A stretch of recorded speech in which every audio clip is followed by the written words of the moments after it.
Okay, welcome to the second video where I'm going to break down what a human design chart consists of and some of the things that I look for in my children's chart in order to parent them to their design and to who they are as opposed to who I want them to be. Now, just really quick housekeeping. For some reason, I'm having trouble keeping the screen share going. So if it blacks out and it goes off and I have to go back in, just bear with me. It's just really nothing that I can do at this point. Okay, so some of the most important things um, that we talk about in human design is the most important thing is your type, your profile lines, and your authority, which you can see here. So this chart up here is my oldest daughter, Eliza. She is a 5-1 mental projector. Projectors make up 20% of the human population, and mental projectors are even more of a rare type. You don't see mental projectors like that. So when I tell you that I am parenting a child that you don't find every day, this is one of those people, okay? This right here is my youngest daughter, Audie. This is her chart. She is a 3-5 sacral manifesting generator. Okay. The sacral means that she makes her decisions, and I'll go through some of this too, but she makes her decisions by trusting her gut. If your child has this particular square defined, which means it's colored in, that means that they are a either generator or manifesting generator type, which means they create the life force energy that the population kind of lives off of. As you can see here with my daughter Eliza, she does not have this defined. So wherever you see a center, these each are called centers, defined or colored in, that means that that person creates energy there. Wherever it's undefined, that means that they absorb energy from others there. So as you can see down here for my son in his chart, you can see that he has a lot of defined centers, and he has a lot of defined centers in the same places that my daughter's centers are undefined, which means he creates a lot of energy that she absorbs. Okay. And he is a 4-6 emotional manifesting generator. And I see that it did it again. I don't understand why it just does this. It really throws me off my flow. Okay. So just a couple of quick things. The 3-5 in Audie's chart means that she's a great life experimenter. What does that mean? Okay, the 3 line is considered the martyr, and the 5 line is considered the heretic. You can see that she and Eliza both have a 5 line, which means that a lot of people tend to project their hopes, their dreams, their worries onto people with 5 lines. So Audie likes to play with things. She likes to do little science experiments. How does this show up for her? Right? Okay.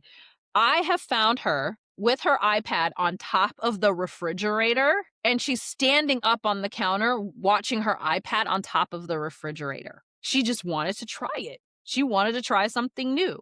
And I let her. And one of the most important things here about her chart is right here. This is the spleen. And you see that she doesn't have any lines or channels coming in or out of her spleen, and it's undefined. And in the most basic terms of all, that means that Audie does not generate any of her own fear. She is a completely fearless human.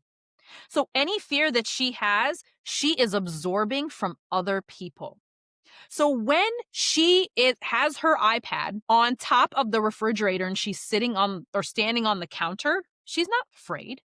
So what happens if I come around the corner, I come into the kitchen and I see her doing this, and my knee-jerk reaction as a parent is, you need to get down from there. That's so unsafe. You could fall and hurt yourself.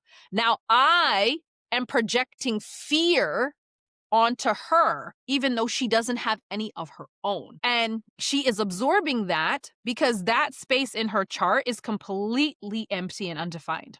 But she was running an experiment. She was deciding how it felt for her to put her iPad up on the refrigerator and stand there and see how she does it.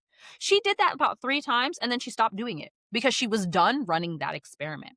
But if I had bought my fear and my own conditioning to her, I would have made her afraid of something that she's not actually afraid of, and I would have pulled her out of who she really is. I would have made her fear running experiments. And I don't want to do that to her because this is who she is. Something else that's really important about having manifesting generator children, having these two, is I have to give them an easy out. Okay. They are not really here to finish the things that they start. They are multi passionate people. My son, and you can see his chart down here, right? He's good at a lot of things. He's good at so many things. He was a top USA swimmer on every single team that he was on from the time that he was 5 until the time that he was 8. He was so good. But he is the one who generates fear. He also has this line here, as you can see. Oh, I keep showing this line here, line 44, that Liza also has too. That is a line of forgiveness, but it's also kind of a line of apprehension, which means that if they feel like they've made a mistake, they're hesitant to try something again. And so he got fearful. He gets stage fright. And when he didn't perform well in a swim meet, it started to wear him out. And so for a while before I understood his design, I was holding him to the standard of you have to finish what you start. You have to finish what you start. You can't just leave. You have to finish out the swim season. But what that was doing was stifling his need to just be a boy who left when he felt like leaving. So one thing that I have learned with my manifesting generator children, Audie and Avery, is I only put them in short-term things. So if I put them in sports, like he's going into football this year, it's from December to March and it's only on Saturdays. He needs to have an easy exit.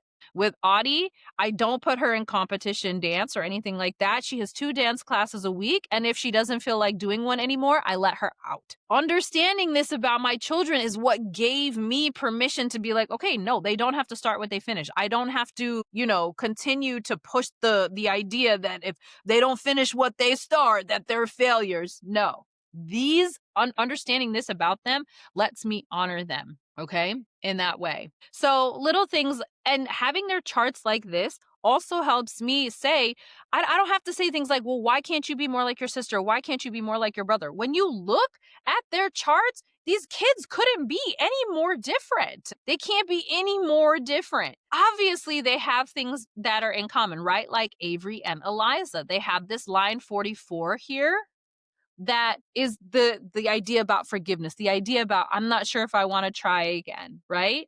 Audie, all 3 of them have their ajna, which is this part here. All of that is defined, right? So they have those things in common, right?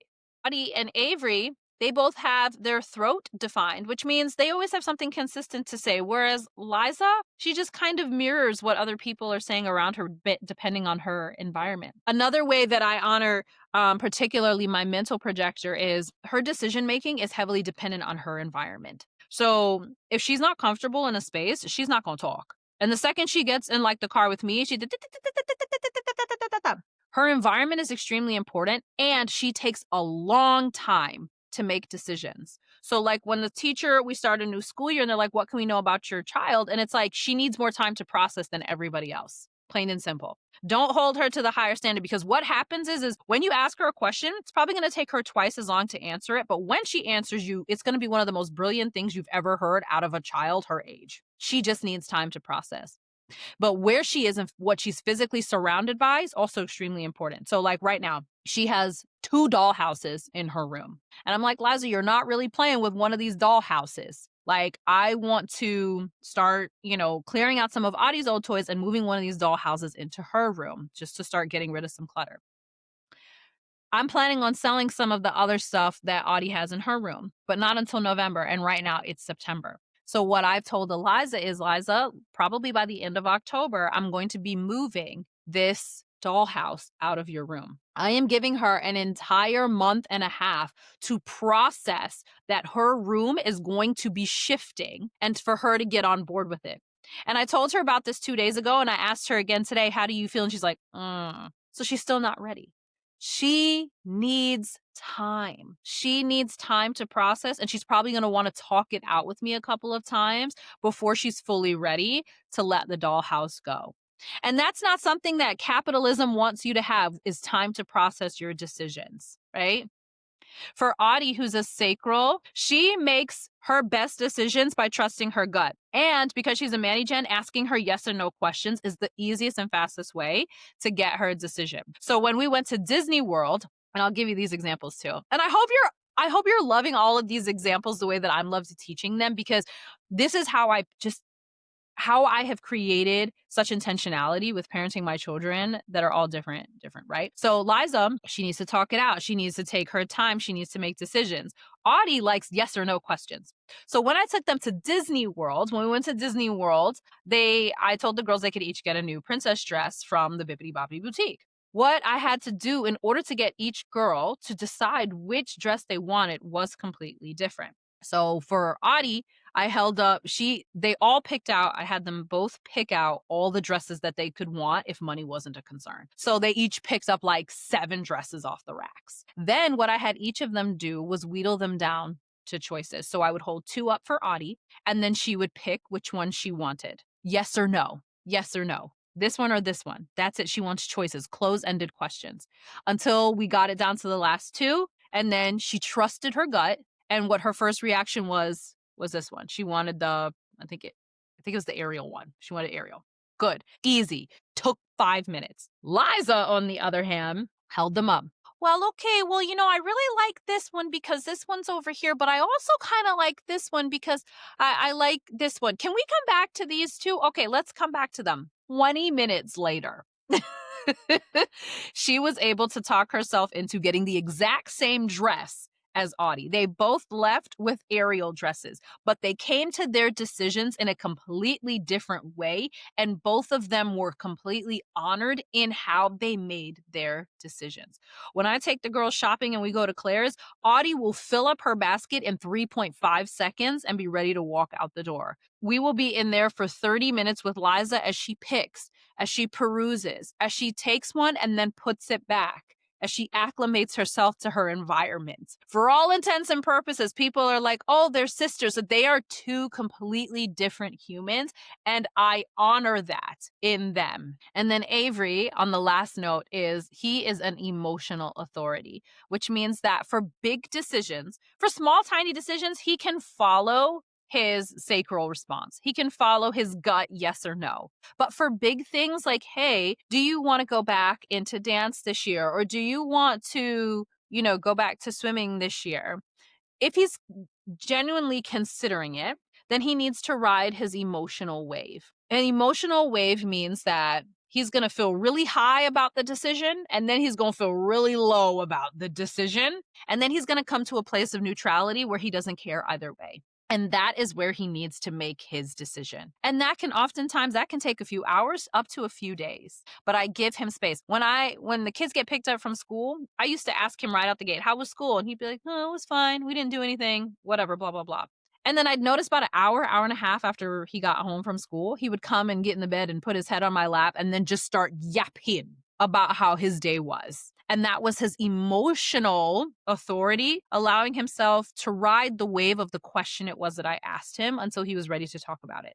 The one thing that comes down to parenting is it's not about you, which is unfortunate, right? It's not only modeled behavior, because I'm self-projected. I come to clarity from my decisions by talking out loud. So my kids, when I want to make a decision, they hear me talking about it. I model that behavior, but I also give them the spaciousness to make their decisions based on who they are. And I know sometimes when you look, especially if you're not familiar with human design, looking at this chart can feel really overwhelming. But one, that's why I'm here, because I can help you determine a lot of these things about your children and how they best operate and how they best move and how you can really believe in them and trust on them and not project your conditioning onto them. But it's just the most clear and precise way to allow your children to be who they have always been, to be who they deserve to be, and to help us as a society heal from the conditioning of others. Our children deserve that, and we deserve that as a healing mechanism from what our parents tried to make us be.